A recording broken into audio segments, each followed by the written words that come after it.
শুরু করবো বল। বিসমিল্লাহির রহমানির রহিম। ভূগোল ও পরিবেশ বিভাগের পক্ষ থেকে একাদশ শ্রেণীর মানবিক শাখার ছাত্রছাত্রীদেরকে ভূগোল প্রথম পত্রের আজকের ক্লাসে স্বাগত। তো আজকে আমরা কথা বলবো মৌসুমী জলবায়ু অঞ্চল নিয়ে। তো আমরা জানি যে পৃথিবীর মধ্যে কতগুলো জলবায়ু অঞ্চল রয়েছে এবং তার মধ্যে মৌসুমী জলবায়ু অঞ্চল অন্যতম গুরুত্বপূর্ণ একটা জলবায়ু অঞ্চল। তো আমরা জানি যে সূর্যের দুই ধরনের গতি আছে পৃথিবীর। একটা হচ্ছে আহ্নিক গতি আর একটা হচ্ছে বার্ষিক গতি। তা আহ্নিক গতির কারণে দিন রাত্রি হয়, অর্থাৎ পৃথিবী নিজের অক্ষে 24 ঘন্টায় একবার আবর্তন করে, যার ফলে দিন এবং রাত্রি হয়। আরেকটা রয়েছে বার্ষিক গতি, তো যেটা আমরা জানি যে পৃথিবী সূর্যের চারদিকে প্রদক্ষিণ করে বছরে একবার, অর্থাৎ 365 দিনে একবার। তো এই কারণে দেখা যায় যে ঋতু ঋতু পরিবর্তনগুলো আসলে সে কারণেই হয়। তো ঋতু পরিবর্তনের প্রধান কারণটা আসলে কি, কেন ঋতু পরিবর্তন হয়? এর প্রধান কারণ হচ্ছে তাপমাত্রার পরিবর্তন, অর্থাৎ বছরের বিভিন্ন সময়ে সূর্য এবং পৃথিবী থেকে যে দূরত্ব, সেটা বিভিন্ন সময়ে বিভিন্ন রকম থাকে। কখনো সূর্য থেকে পৃথিবীর দূরত্ব খুব কাছে থাকে, আবার পৃথিবীর সব অঞ্চলের দূরত্ব সূর্য থেকে সবসময় একরকম থাকে না। যেমন শীতকালে আমাদের থেকে সূর্যের দূরত্ব অনেক বেশি থাকে আমাদের এই অঞ্চলের থেকে, অর্থাৎ আমাদের এখানে যখন শীতকাল তখন অস্ট্রেলিয়ার উপরে সেখানে সূর্য লম্বভাবে কিরণ দেয়, যার ফলে সেখানে থাকে তখন গ্রীষ্মকাল। একইভাবে আবার আমাদের এখানে যখন গ্রীষ্মকাল থাকে তখন সূর্য আমাদের এখানে লম্বভাবে কিরণ দেয়, অস্ট্রেলিয়ার ওই অঞ্চলে আবার অর্থাৎ দক্ষিণ গোলার্ধে সেখানে সূর্য তির্যকভাবে কিরণ দেয়। এই কারণে আমাদের এখানে যখন গ্রীষ্মকাল তখন দক্ষিণ গোলার্ধে শীতকাল। তো এই যে পরিবর্তন, এটা কেন হয়? এটা আসলে হয় সূর্যের উত্তরায়ণ এবং দক্ষিণায়নের কারণে। তো আসলে আজকের যে টপিক, এটা অনেক ব্যাপক একটা টপিক এবং এটা খুব ভালোভাবে বোঝার জন্য তো এই সম্পর্কে আগে পরে অনেকগুলো বিষয় জানার প্রয়োজন রয়েছে। তো এখানে মজার ব্যাপার হলো যে তোমাদের যে সিলেবাস রয়েছে, এই সিলেবাসে প্রথম এবং দ্বিতীয় পত্র মিলে অনার্স থেকে শুরু করে মাস্টার্সের সিলেবাসে যা আছে, এই সব ইয়ারের সমস্ত সিলেবাসই মোটামুটি তোমাদের এই দুই পত্রের মধ্যে দেয়া আছে। এই কারণে সব বিষয় রয়েছে, কিন্তু কোনো বিষয়ে গভীরভাবে সেইভাবে যাওয়ার আসলে খুব বেশি সুযোগ নেই। তারপরেও আজকে যে আলোচনাগুলো করব, আমি একটু ক্লিয়ার করার চেষ্টা করব যে মৌসুমী জলবায়ু কি এবং মৌসুমী জলবায়ু অঞ্চলটা কি, এখানকার প্রধান প্রধান বৈশিষ্ট্যগুলো কি। তো সব কিছু হয়তো এই মুহূর্তে বুঝতে পারবেও না, তো তাতেও সমস্যা নেই। যেটুকু বুঝবে ওটাতেই আশা করি চলবে। তো আজকে শুরু করি। এখানে কিছু ছবি আছে। তো ছবিতে দেখতে পাচ্ছি যে কাদা, বৃষ্টি, ফসলের ক্ষেত্রে জলাবদ্ধতা, এগুলো আসলে একটা মৌসুমী জলবায়ু অঞ্চলের দেশ যতগুলো আছে প্রত্যেকটা দেশে প্রায় একই চিত্র আমরা দেখব। তো এটাও আমাদের দেশের বর্ষাকালের একটা চিরাচরিত একটা ছবি। তো চর অঞ্চলগুলো সাধারণত এরকম হয়ে থাকে বর্ষাকালে। আবার বর্ষা যখন চলে যায়, এখানে একটা ছবি দেখা যাচ্ছে, একটা হচ্ছে গ্রীষ্মকাল আর একটা হচ্ছে শীতকাল। আমরা এখানে দেখতে পাচ্ছি শীতকালে বায়ু আসছে উত্তর দিক থেকে দক্ষিণ দিকে, অর্থাৎ উত্তর পূর্ব দিক থেকে শীতকালে বায়ু আসছে উত্তর পূর্ব দিক থেকে, আর দক্ষিণ পশ্চিম দিক থেকে বায়ু দক্ষিণ পূর্ব দিক থেকে আসছে গ্রীষ্মকাল। তো এই যে পরিবর্তন, এই পরিবর্তন হয় বলেই আসলে আমাদের এই জলবায়ুর নাম দেওয়া হয়েছে মৌসুমী জল। তো আজকে এখানে আমার পরিচয় আছে এবং ক্লাসের টপিক আছে। তো মৌসুমী জলবায়ু অঞ্চল কি আমরা একটু দেখে নেই। তো ঋতু পরিবর্তনের সাথে সাথে বায়ু প্রবাহের দিক পরিবর্তন হয়, তাকে মৌসুমী বায়ু বলে। অর্থাৎ মৌসুমী বায়ু বলতে আমরা বলতে পারি যে ঋতু পরিবর্তনের সাথে সাথে যদি বায়ু প্রবাহের দিক পরিবর্তিত হয়, তাহলে আমরা সেই ঋতুকে সেই বায়ুকে মৌসুমী বায়ু বলে থাকি। অর্থাৎ নির্দিষ্ট একটা মৌসুম বা ঋতুতে সেই বায়ুটা দেখা যাবে। পৃথিবীর যে সমস্ত দেশে ঋতু পরিবর্তনের সাথে সাথে বায়ু প্রবাহের দিক পরিবর্তিত হয়, সেসব দেশ বা অঞ্চলকে মৌসুমী জলবায়ু অঞ্চল বলে। মৌসুমী জলবায়ু অঞ্চলে দেশসমূহের জলবায়ুকে মৌসুমী জলবায়ু অঞ্চল বলে। তো যাই হোক, আসল কথা হচ্ছে যে মৌসুমী জলবায়ু মানেই হচ্ছে ঋতু পরিবর্তনের সাথে সাথে এই জলবায়ুর দিকটা, এই বায়ু প্রবাহের দিক পরিবর্তিত হবে, এবং বায়ু প্রবাহের দিক পরিবর্তনের সাথে সাথে বৃষ্টিপাত, তাপমাত্রা ইত্যাদি অন্যান্য বিষয়ের সম্পর্ক রয়েছে। তো আবার বৃষ্টিপাত, তাপমাত্রা ইত্যাদির সাথে ফসলের একটা সম্পর্ক রয়েছে। যেমন আমরা শীতকালে যে সমস্ত ফসল দেখতে পাই, গরমকালে ওই সমস্ত ফসল দেখতে পাই না। তো অবশ্য জেনেটিক্যালি মডিফাই করে এখন শীতকালের বিভিন্ন ফসলও গরমকালে করা হচ্ছে, সেটা ভিন্ন বিষয়।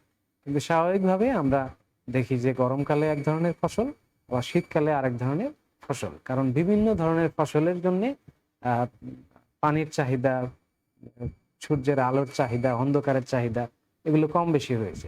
এই কারণেই যে দেশে যত ঋতু বৈচিত্র্য যত বেশি, সেই দেশে তত বেশি ভ্যারাইটির ফসল হবে। যেমন আমাদের দেশে বিশ্বের যে কোনো জায়গা থেকে মোটামুটি খুব বেশি শীত প্রধান অঞ্চলের ছাড়া অন্য যে কোনো অঞ্চলের গাছ আমাদের দেশে লাগালেই হয়। এর কারণ হচ্ছে আমাদের যেহেতু 6টা ঋতু রয়েছে, অর্থাৎ ঋতু বৈচিত্র্যটা অনেক বেশি রয়েছে। এই কারণে বিভিন্ন জলবায়ুর অঞ্চলের যে গাছ, সেই গাছ যদি আমাদের দেশে এনে লাগানো হয়, তাহলে সেটা এখানে সার্ভাইভ করতে পারে। তো এখানে একটা ছবি আছে মৌসুমী জলবায়ু অঞ্চলের একটা ছবি। তো এখানে আমরা দেখতে পাচ্ছি যে সমগ্র দক্ষিণ এশিয়া, তিব্বতের কিছু অংশ এবং সমগ্র দক্ষিণ পূর্ব এশিয়া, উত্তরে একেবারে জাপানের উত্তরে এবং অস্ট্রেলিয়ার কিছু অংশ এবং মধ্য আফ্রিকার কিছু অংশ মিলে এই মৌসুমী জলবায়ু অঞ্চল গঠিত। তো এখানে মজার ব্যাপার হলো যে আমেরিকা মহাদেশে আমরা কোনো মৌসুমী জলবায়ু অঞ্চলের কোনো অংশ দেখতে পাচ্ছি না। ভৌগোলিক বিস্তার। মৌসুমী জলবায়ু অঞ্চল সাধারণত 15 ডিগ্রি থেকে 30 ডিগ্রি উত্তর এবং দক্ষিণ অক্ষাংশের মধ্যে মহাদেশের পূর্ব পাশের দেশসমূহে মৌসুমী জলবায়ু দেখা যায়। যেমন Bangladesh, Bharat, Pakistan, Myanmar, Laos, Thailand, Vietnam, Cambodia, দক্ষিণ পূর্ব চীন ও দক্ষিণ জাপানে মৌসুমী জলবায়ু পরিলক্ষিত। তো এখানে একটা কথা বলে রাখি যে পৃথিবীর যে সমস্ত দেশে চাল রপ্তানি হয়, তো সেই চাল রপ্তানি মানে চাল উৎপাদন হয়, তো এই সমস্ত দেশগুলোই কিন্তু পৃথিবীর টোটাল চালের প্রায় 90% উৎপাদন করে থাকে। অর্থাৎ মৌসুমী জলবায়ুর সাথে এই ধান উৎপাদনের একটা সম্পর্ক রয়েছে। এছাড়াও পূর্ব আফ্রিকার কেনিয়া, মাদাগাস্কার, উত্তর পূর্ব অস্ট্রেলিয়া, পশ্চিম আফ্রিকার গিনি, ব্রাজিলের পূর্বাংশ এবং পশ্চিম ভারতীয় দ্বীপপুঞ্জ অঞ্চলে মৌসুমী জলবায়ুর প্রভাব লক্ষ্য করা যায়। তো অস্ট্রেলিয়া একটা বড় মহাদেশ এবং মজার ব্যাপার হচ্ছে যে অস্ট্রেলিয়াতে পৃথিবীর প্রধান 5টা জলবায়ু রয়েছে। তো সেই 5টাই অস্ট্রেলিয়াতে রয়েছে। সুতরাং তার মানে হচ্ছে অস্ট্রেলিয়াতে পৃথিবীর যে কোনো ধরনের গাছপালা এবং ফসল সেখানে উৎপাদন করা সম্ভব বিভিন্ন অঞ্চলে। মৌসুমী জলবায়ুর বৈশিষ্ট্য। তো মৌসুমী জলবায়ুর প্রধান বৈশিষ্ট্য হচ্ছে ঋতু পরিবর্তনের সাথে সাথে বায়ু প্রবাহের দিক পরিবর্তিত হয়। তো যেটা আগেই বললাম যে আমরা আমাদের দেশে এটা খুব স্পষ্টভাবে বুঝতে পারি। যেমন কিছুদিন আগেও শীতকাল ছিল আমাদের এখানে। তো শীতকালে আমাদের এখানে বাতাস আসতো উত্তর দিক থেকে। এখন আবার এখন বাতাস কোনো দিকেই নাই, উত্তর দিক থেকেও আসে না, দক্ষিণ দিক থেকেও আসে না। কখনো উত্তর দিক থেকে আসে, কখনো দক্ষিণ দিক থেকে আসে। বর্তমান যে সময়টা, এই সময়ে আমাদের এখানে কোনো আহ, কোনো নির্দিষ্ট বায়ু প্রবাহের নির্দিষ্ট কোনো দিক নাই। তো নির্দিষ্ট দিক যেহেতু নাই, তো এই কারণেই আসলে এই সময়ে ঝড় ঝড় বৃষ্টি এগুলো হয়ে থাকে। যাই হোক, সেটা ভিন্ন বিষয়। তো মৌসুমী বায়ু অ্যাক্টিভ হবে আরো প্রায় আরো 1.5 মাস পরে। তো তখন আমাদের এখানে দক্ষিণা বাতাস নিয়মিত প্রবাহিত হবে। কিন্তু বর্তমানে দেখা যায় যে কখনো বাতাস উত্তর দিক থেকে আসছে, আবার কখনো বাতাস দক্ষিণ দিক থেকে আসছে। তো বায়ু প্রবাহ সবসময় শীতল অঞ্চল থেকে উষ্ণ অঞ্চলের দিকে প্রবাহিত। তো এটা বায়ু প্রবাহের যে ধর্ম তার মধ্যেই একটা, যে বায়ু সবসময় শীতল অঞ্চল থেকে উষ্ণ অঞ্চলের দিকে যায়। তার মানে হচ্ছে শীতল অঞ্চল যেখানে, সেখানে থাকে হলো উচ্চচাপ বলয়, এবং উষ্ণ অঞ্চল যেখানে, সেখানে থাকে নিম্নচাপ বলয়। তো বায়ু সবসময় উচ্চচাপ থেকে নিম্নচাপের দিকে যায়।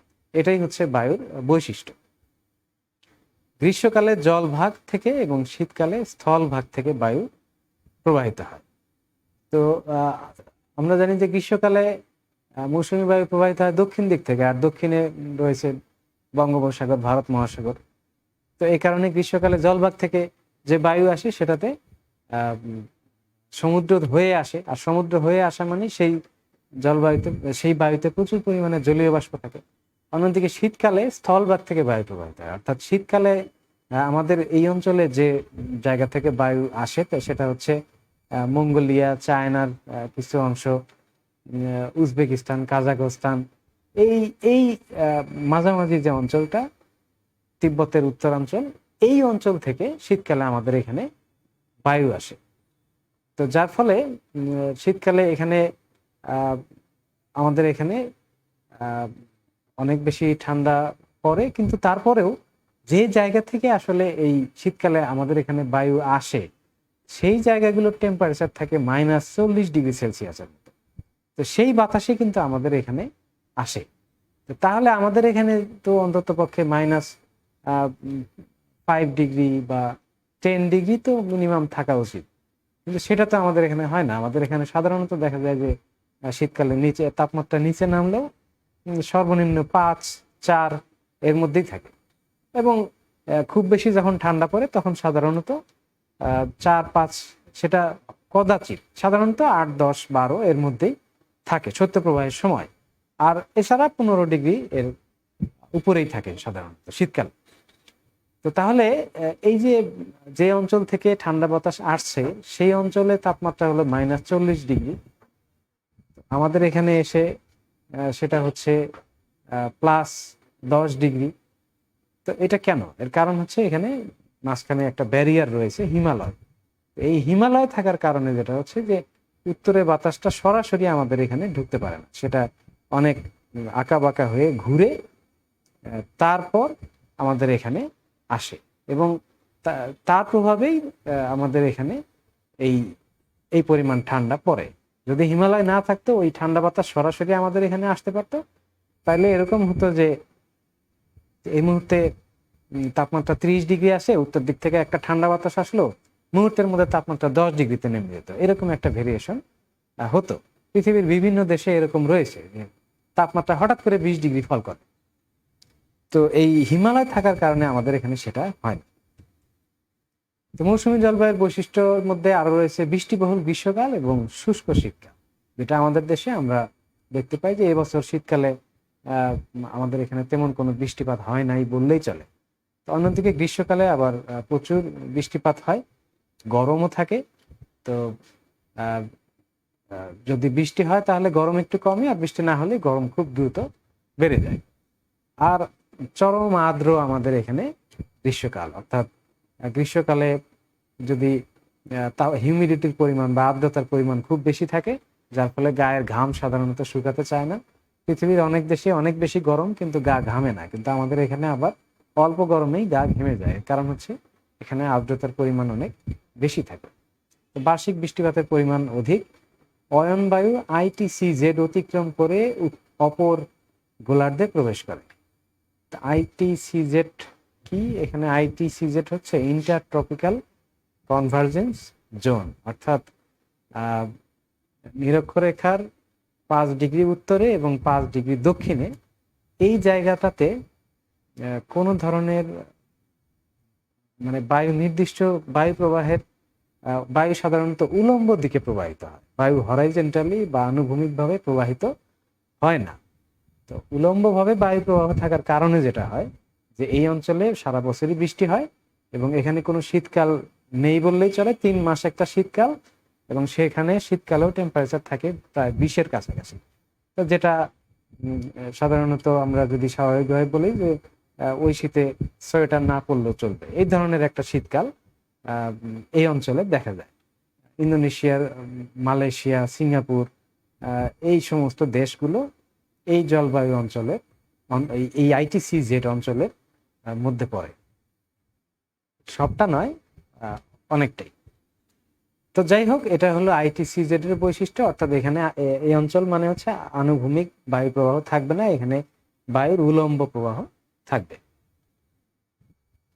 তো যখন দক্ষিণ দিক থেকে বায়ু আসে, দক্ষিণ গোলার্ধ থেকে, তখন এই অঞ্চলটা পার করে তারপর উত্তর গোলার্ধে ঢুকতে হয়। আবার যখন উত্তর দিক থেকে বায়ু প্রবাহিত হয়, সেই বায়ুটা এই অঞ্চল অতিক্রম করে আবার দক্ষিণ গোলার্ধে প্রবেশ করে। এ কারণেই এটা বলা হয়েছে যে অয়ন বায়ু ITCZ অতিক্রম করে অপর গোলার্ধে প্রবেশ করে।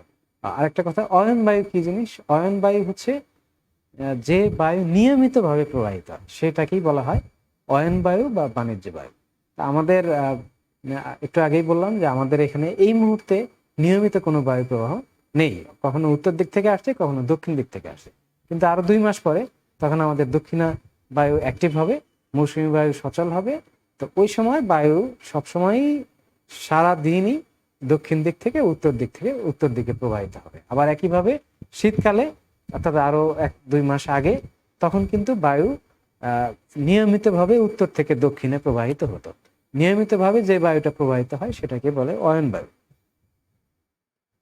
আগের দিনে এই বায়ুকে অনুসরণ করে পালতোলা নৌকা চলাচল করতো, এই কারণে এই বায়ুকে বাণিজ্য বায়ু বলা হয়। তো মৌসুমী বায়ু প্রবাহের কারণ, তো এই বায়ু প্রবাহের কারণ কি? তো এটা আমরা দেখার চেষ্টা করি।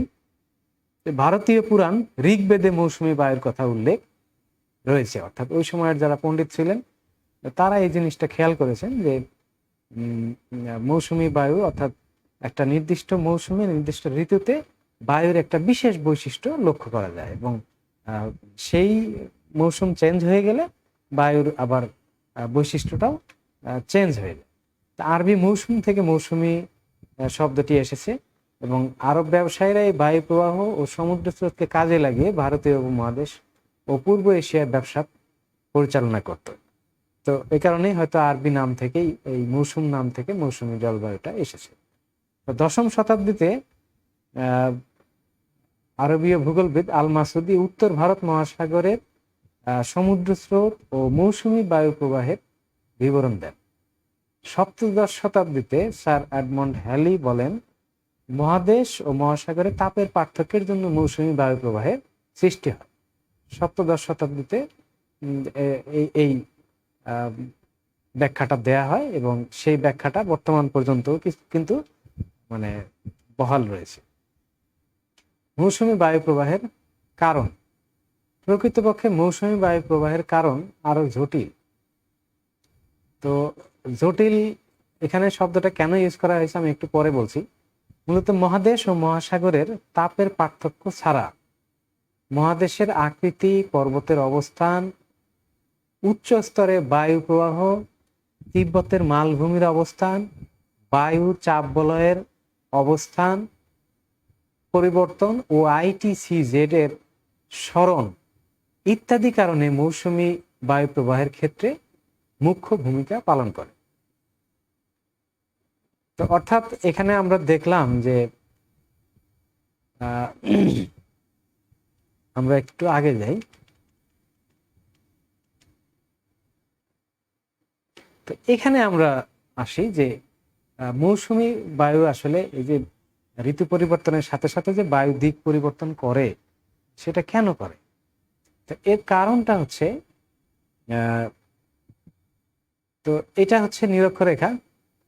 আমরা জানি যে সূর্য নিরক্ষরেখার কাছাকাছি, সূর্য লম্বভাবে কিরণ দেয় বছরের অধিকাংশ সময়। তো অধিকাংশ সময় লম্বভাবে কিরণ দেওয়ার কারণে এই অঞ্চলে সূর্যের তাপ সবচাইতে বেশি সময় ধরে পায়, যার ফলে স্বাভাবিকভাবে এই অঞ্চল গরম। সূর্যের তাপ যেই বেশি পাবে সেখানেই গরম। তো সেখানে যদি বৃষ্টি হয় তাহলে তাপমাত্রা কমে যাবে, আর যদি বৃষ্টি না হয় তাহলে গরম থাকবে। যেমন সৌদি আরব সহ ভারতের থর মরুভূমি ইত্যাদি বিভিন্ন মরুভূমি অঞ্চল যেখানে আসে, সেখানে যেটা হয় যে সূর্যের আলো পায় বেশি, কিন্তু সেখানে বৃষ্টি হয়, বাতাসের আর্দ্রতা খুবই কম। বাতাসের আর্দ্রতা কম থাকার কারণে যেটা হয় যে এই তাপ কমানোর কোনো ব্যবস্থা নাই। আর সৌদি আরব এবং আমাদের বাংলাদেশ একই অক্ষাংশে অবস্থিত, 26 ডিগ্রি অক্ষাংশে অবস্থিত।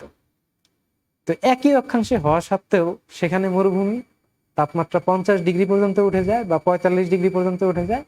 আমাদের এখানে বছরে কোনো কোনো বছর হয়তো 40-41 ডিগ্রি পর্যন্ত উঠে যায়, সেটাও বছরে 5 দিন 4 দিন বা 8-10 দিন, এর বেশি নয়।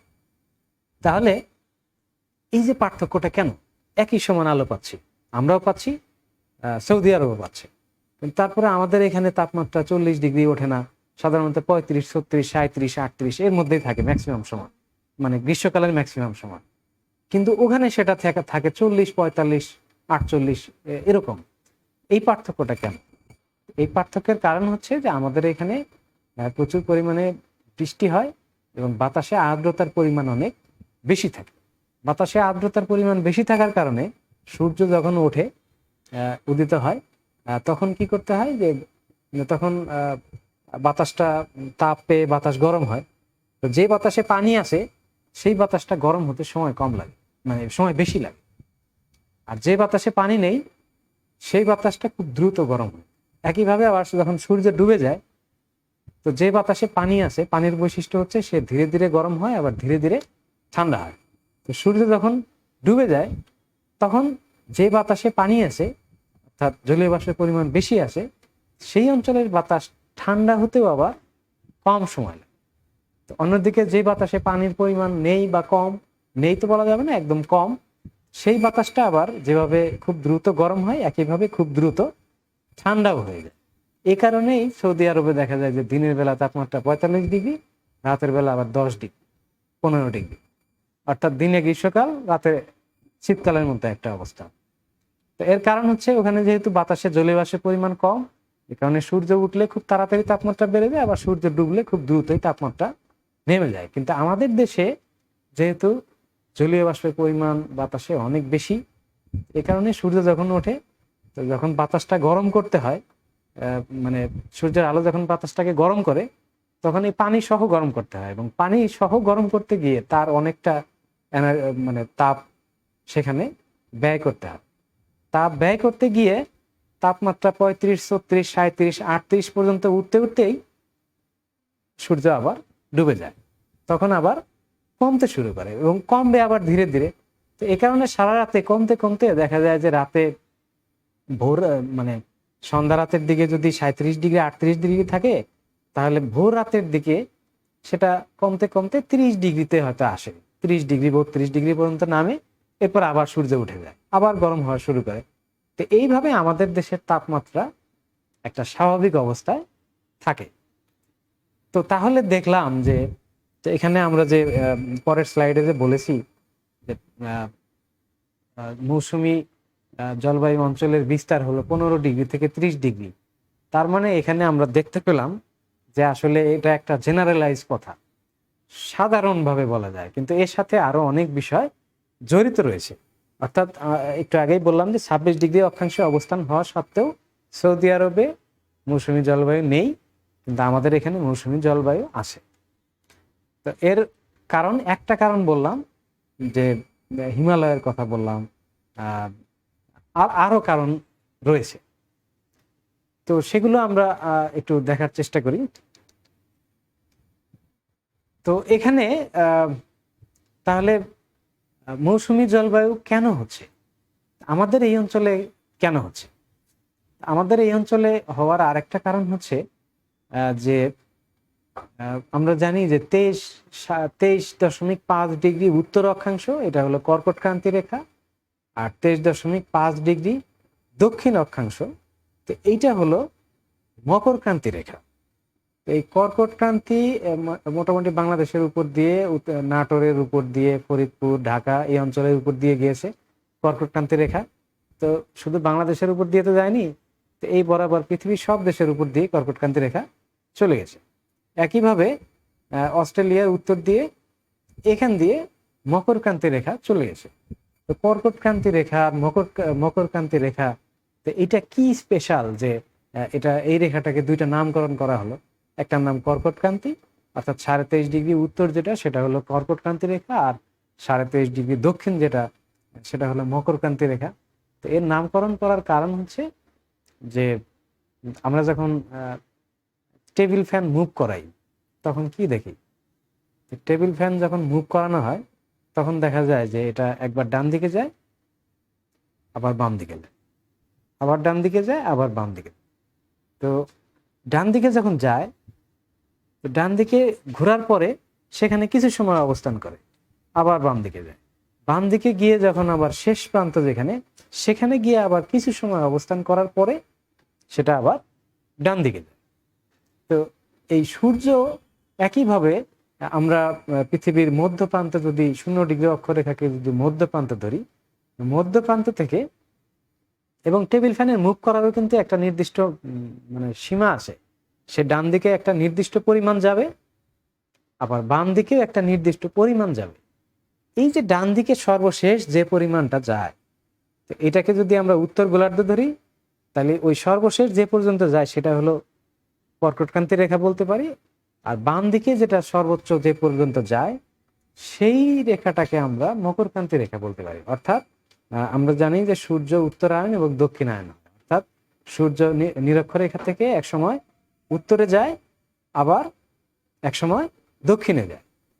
তো উত্তরে যাওয়ার যে প্রক্রিয়া সেটাকে আমরা উত্তরায়ণ বলি, আর দক্ষিণে যাওয়ার যে প্রক্রিয়া সেটাকে আমরা দক্ষিণায়ন বলি। তো উত্তরে কোন পর্যন্ত যায়? উত্তরে এই যে 23.5 ডিগ্রি উত্তর অক্ষাংশ এই পর্যন্তই যায়, এর উত্তরে আর সূর্য যায় না। তো এ কারণে কি হয় যে এই সমস্ত দেশে চিরকাল ঠান্ডা, এখানে সারা বছর তাপমাত্রা মাইনাস থাকে। কারণ কি? কারণ সূর্যের আলো কখনোই এখানে সূর্য কখনোই লম্বভাবে কিরণ দেয় না। সূর্য সবসময় এই অঞ্চলে তীর্যকভাবে কিরণ দেয়, অর্থাৎ মৃদু একটা আলো পৌঁছায়। তো যেখানে তাপ থাকে খুবই কম, এ কারণে এখানে তাপমাত্রা সারা বছরই প্রায় শূন্যের কাছাকাছি থাকে। শীতকালে সেটা -76-90 ডিগ্রি পর্যন্ত চলে যায়। তো এভাবে যখন সূর্য যখন সূর্য উত্তর পাশে আসে, তো উত্তরে যখন সূর্য যখন দক্ষিণে থাকে, এই সূর্য দক্ষিণে থাকার সময় এখানে যখন লম্বভাবে কিরণ দেয় এই অঞ্চলে, তো এই অঞ্চলে লম্বভাবে কিরণ দেওয়ার সময় স্বাভাবিকভাবেই আমাদের দেশ থেকে এর দূরত্ব বেড়ে যায়, সূর্যের সাথে আমাদের দূরত্বটা বেড়ে যায় এবং সূর্য তীর্যকভাবে আলো দেয়। এবং আমরা দেখি যে শীতকালে আমরা রোদে বসতে পছন্দ করি, কারণ শীতকালে রোদের যে তাপ সেই তাপটা আমাদের জন্য আরামদায়ক হয়। তো অন্যদিকে আবার গরমকালে রোদ থেকে দ্রুত পালাই, কারণ এই এত বেশি গরম যে এটা আমাদের জন্য অস্বস্তিকর একটা পরিস্থিতির তৈরি করে। তো এখানে যখন লম্বভাবে কিরণ দিচ্ছে সূর্য, তো এই অঞ্চলে গরম থাকে, এই জন্য অস্ট্রেলিয়াতে, আমাদের এখানে যখন শীতকাল তখন অস্ট্রেলিয়াতে থাকে গরমকাল। তো এখানে যদি গরমকাল হয় তাহলে কি হবে?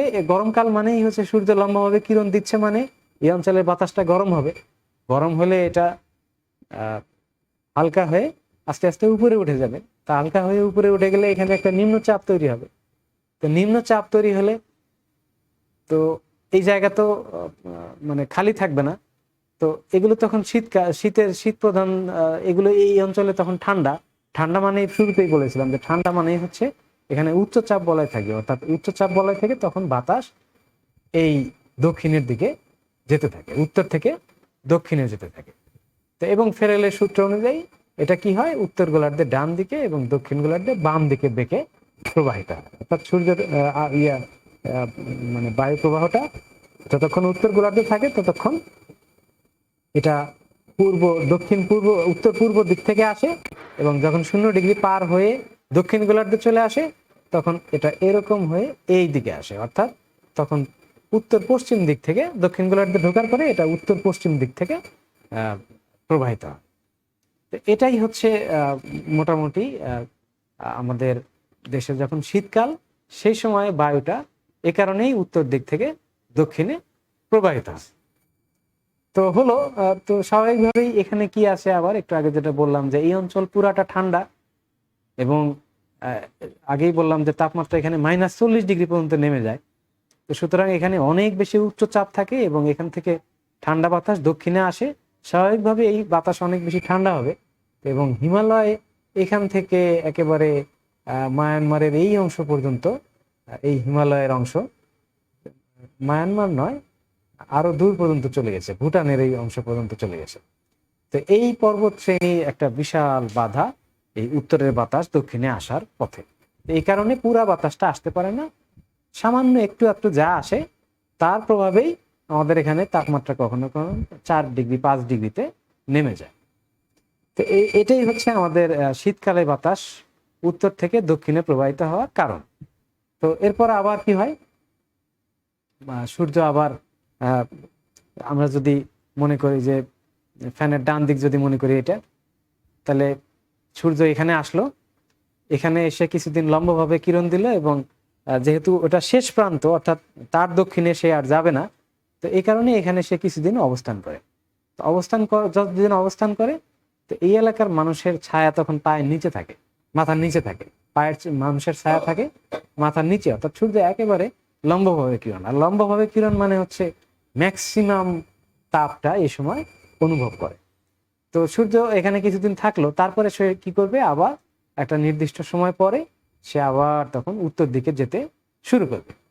তো এইবার উত্তর দিকে যাওয়ার সময় যেটা হয়, যে উত্তর দিকে যাওয়ার সময় সে এই বঙ্গোপসাগরের এই অঞ্চলটা আবার অতিক্রম করবে, এবং এই অঞ্চল অতিক্রম করার সময় এই বঙ্গোপসাগরের এই অঞ্চলটা অতিক্রম করার সময় এই অঞ্চলে প্রচুর পরিমাণে তাপ হবে, জলীয় বাষ্পর পরিমাণ বাড়বে, এবং এখানে ওই সময় ঘূর্ণিঝড় তৈরি হয়। এ কারণে আমাদের দেশে বছরে 2বার ঘূর্ণিঝড় হয়, একটা হলো শীতের শুরুতে আর একটা হলো গরমের শুরুতে। এখন কিন্তু মোটামুটি ঘূর্ণিঝড়ের সিজন আবার চলছে। তো কিছুদিন পরেই হয়তো নিম্নচাপ ইত্যাদি আমরা মাঝে মধ্যেই দেখতে পাবো। তো এটা মানে প্রতি বছরই এটা হবেই। কোনো কোনো বছর হয়তো বড় ধরনের ঘূর্ণিঝড় হয়, আর সাধারণত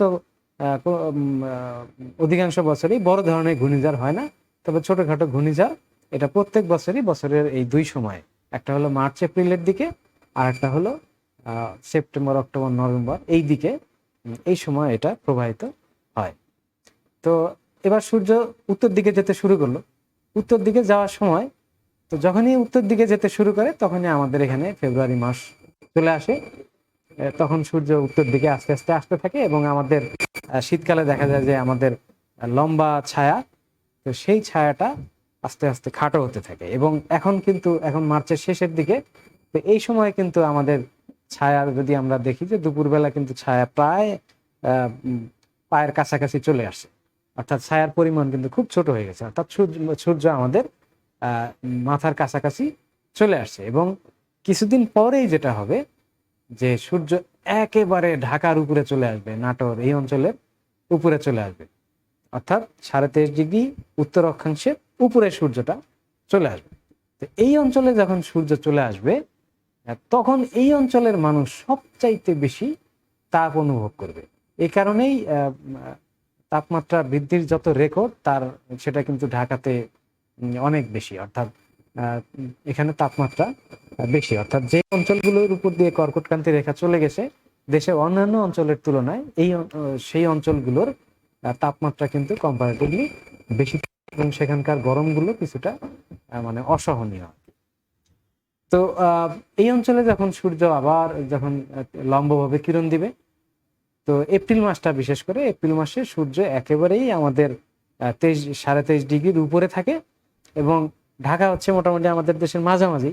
মাঝামাঝি হওয়ার কারণে সূর্য তখন মোটামুটি আমাদের দেশের একেবারে মাঝখানে অবস্থান করে। তো এই কারণে সারা দেশব্যাপী প্রচন্ড গরম অনুভূত হয়, এবং এপ্রিল মাসেও বৃষ্টিপাত অত বেশি হয় না, যার ফলে এই সময় গরমটা মোটামুটি সবচাইতে বেশি অনুভূত হয় এবং বাংলাদেশের সবচাইতে বেশি গরম সাধারণত এপ্রিল এবং মে মাসে, এই 2 মাসে দেখা যায়। জুন জুলাইয়ের দিকে আবার বৃষ্টিপাত শুরু হয়ে যায়, তো এই কারণে ওই সময় তাপমাত্রা কিছুটা কমে যায়। যদিও সমগ্র মৌসুমী জলবায়ু অঞ্চলের সবচাইতে গরম মাস, উষ্ণতম মাস হচ্ছে জুলাই বলা হয়েছে, সেটা হয়তো সমগ্র অঞ্চলের বিচারে, কিন্তু আমাদের দেশে কিন্তু মানে সবচাইতে উষ্ণতম মাস হচ্ছে এপ্রিল। এপ্রিল মাসকে ধরা হয় বা মে মাস, কোনো কোনো বছর হয়তো এটা কম বেশি হয়, কিন্তু সাধারণত এপ্রিলের মাঝামাঝি থেকে মে মাসের মাঝামাঝি পর্যন্ত এই সময়টাই সবচাইতে বেশি গরম আমাদের এখানে অনুভূত হয়। তো এবার কি হয়, একই ঘটনা, দক্ষিণে যে ঘটনা ঘটতো এখন উত্তরে সেই ঘটনাই ঘটে। এখানে যখন সূর্য লম্বভাবে কিরণ দেয় এই অঞ্চলে, তখন এই অঞ্চলে আবার একটা নিম্নচাপ বলয় তৈরি হয়। নিম্নচাপ বলয় তৈরি হওয়ার কারণে যেটা হয় যে এই অঞ্চলে নিম্নচাপ বলয় হলে তখন এই অঞ্চলে থাকে সূর্য থেকে এই অঞ্চলের অবস্থান অনেক দূরে, যার ফলে এই অঞ্চলটা তখন থাকে শীতকাল এবং এই অংশে থাকে গরমকাল। তো এখানে আরেকটা বিষয় লক্ষণীয় যে আমাদের এখানে যখন গরমকাল, অর্থাৎ মানে 36, 37, 38 ডিগ্রি, তখন এই সমস্ত দেশ যারা কখনোই সূর্যের আলো লম্বভাবে পায় না, তখন এদের এখানে গরমকাল। কিন্তু এদের এখানে গরমকাল হইলেও এদের তাপমাত্রা থাকে 10 ডিগ্রি 15 ডিগ্রি সেলসিয়াসের মতো, অর্থাৎ আমাদের দেশে শীতকালে যেরকম থাকে। তো এই অঞ্চলে গরমকালে, এদের গরমকালে আমাদের দেশে শীতকালের মতো টেম্পারেচার থাকে, সেটাকেই ওরা গরম বলে। কারণ হচ্ছে যে আমাদের যখন শীতকাল থাকে তখন এদের এখানে টেম্পারেচার -20 ডিগ্রি 30 ডিগ্রি পর্যন্ত নেমে যায়। তো সুতরাং যেখানে -20 ডিগ্রি নেমে যায় তাপমাত্রা, সেখানে 10-15 ডিগ্রি তাপমাত্রা গরমকাল বলাটাই স্বাভাবিক।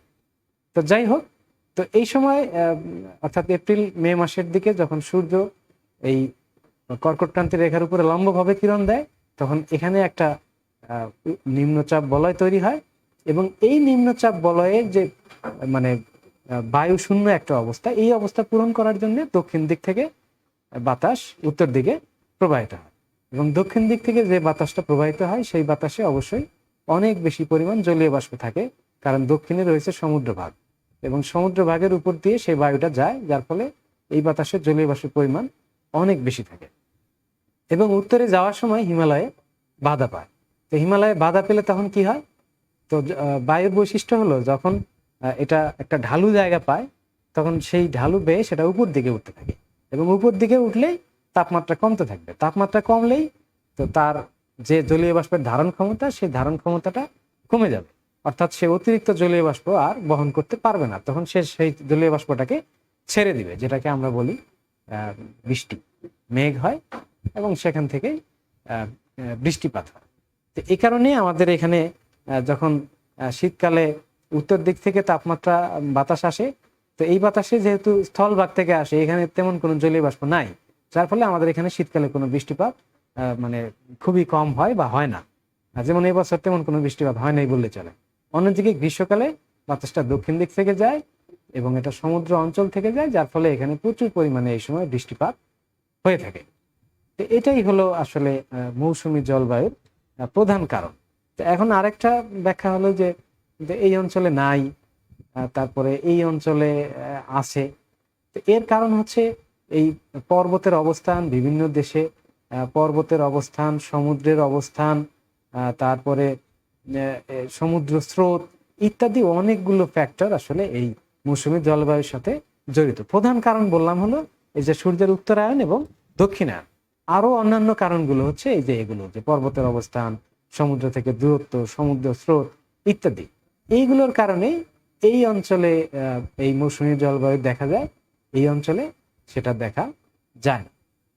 তো এটাই হলো আসলে মৌসুমী জলবায়ুর প্রধান কারণ, অর্থাৎ ঋতু পরিবর্তন হওয়ার সাথে সাথে বায়ু দিক পরিবর্তন করার এটাই প্রধান কারণ। তো মৌসুমী জলবায়ুর বৈশিষ্ট্য আমরা দেখলাম, আগেই দেখেছি। এই অঞ্চলের বৈশিষ্ট্য কি? এই অঞ্চলের বৈশিষ্ট্য হচ্ছে আর্দ্র ও উষ্ণ গ্রীষ্মকাল এবং শুষ্ক শীতকাল।